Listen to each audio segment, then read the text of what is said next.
There is someone in your past. Maybe it has been months. Maybe it has been years.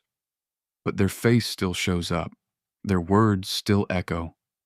And no matter how many times you tell yourself to move on, your mind keeps dragging you back to them. You did not choose this. That is the part no one talks about. You are not weak. You are not obsessed. Your brain is doing exactly what it was designed to do. And understanding why is about to change the way you see yourself entirely. Here is what is actually happening inside your mind. Your brain does not process pain the way you think it does. When something good happens to you, your brain files it, stores it, and moves on. But when someone hurts you, really hurts you, your brain does something completely different. It flags that memory as unfinished business. It marks it as a threat that has not yet been resolved, and unresolved threats do not get filed away. They get kept at the front of the cabinet, pulled out again and again until your brain decides the danger is gone.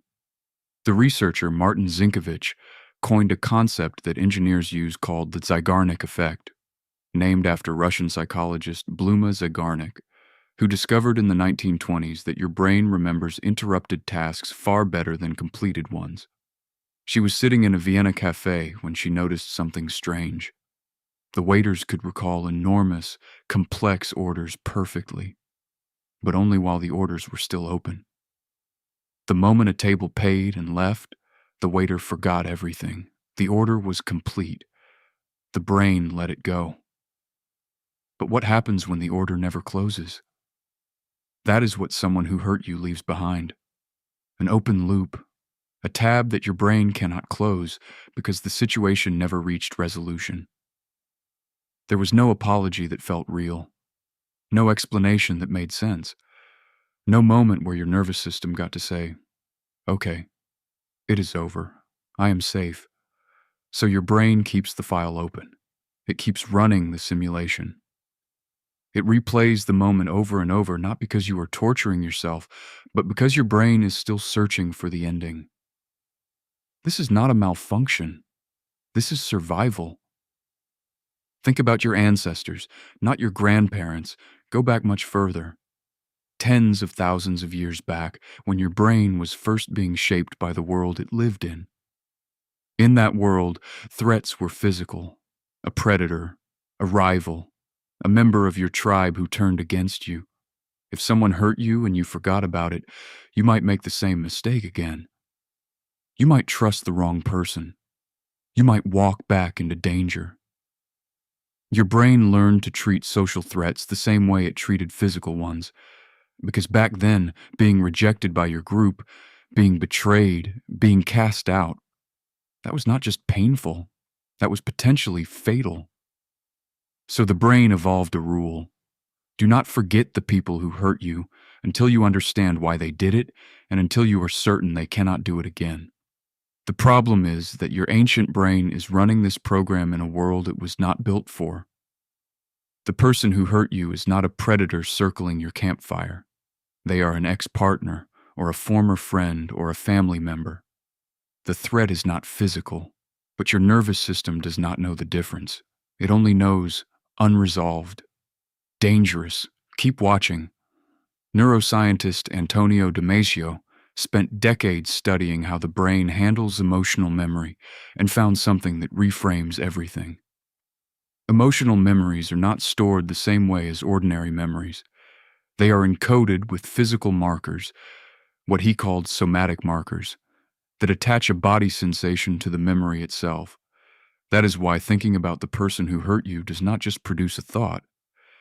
It produces a feeling in your chest, a tension in your jaw, a drop in your stomach. Your body is part of the memory, and every time that memory gets replayed, your body re-experiences the threat. Your nervous system gets activated again. And an activated nervous system is not a nervous system that can let go. This is the loop. The replay triggers the body response. The body response signals danger. The danger signal keeps the memory active, and the memory plays again. But there is a second layer to this that almost no one knows about. When someone hurts you, especially someone you trusted, Your brain does not just flag them as a threat, it also tries to solve them. It runs a problem-solving subroutine on that person, almost like a background process on a computer, trying to answer a question you may not even be consciously asking. Why did they do that? Psychologist Roy Baumeister, who has spent his career studying the need to belong and the psychology of rejection, found that being hurt by someone close to us triggers a specific cognitive search. We need the betrayal to make sense. We need a coherent narrative. And until we have one, the search does not stop. So your brain turns the person over and over in its hands, looking at them from every angle, replaying conversations, revising the timeline, looking for the moment it went wrong, looking for the clue you missed, looking for the version of the story where it makes sense. And here is the cruel irony. The more you try to stop thinking about them, the more your brain thinks about them. This is a well-documented phenomenon called the ironic process theory, described by psychologist Daniel Wegner. When you tell yourself, do not think about that person, your brain has to first activate a mental representation of that person in order to check whether it is thinking about them. The suppression attempt creates the thought. You cannot white-knuckle your way out of a loop that the brain is running automatically. So what actually helps? The research points to something counterintuitive. It is not distance. It is not distraction. It is meaning.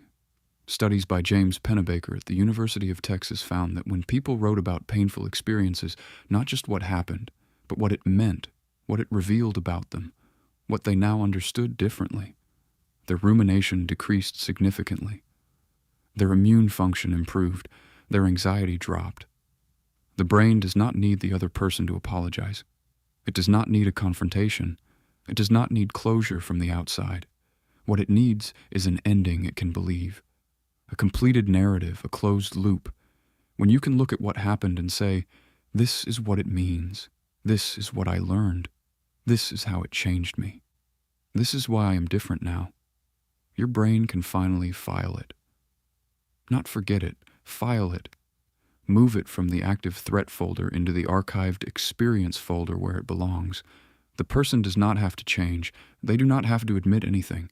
They do not even have to know you have moved on. The loop closes inside you, not between you, and this is the part that changes everything.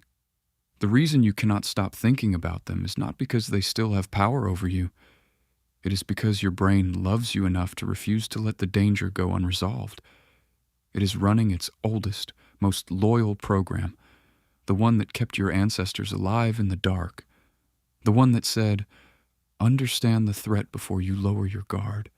You were built to survive, and survival, for a creature wired for connection, means never forgetting the ones who broke it until you do not need to anymore. There is still someone in your past, their face still comes, their words still echo.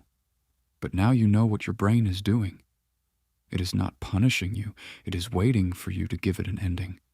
And you can't.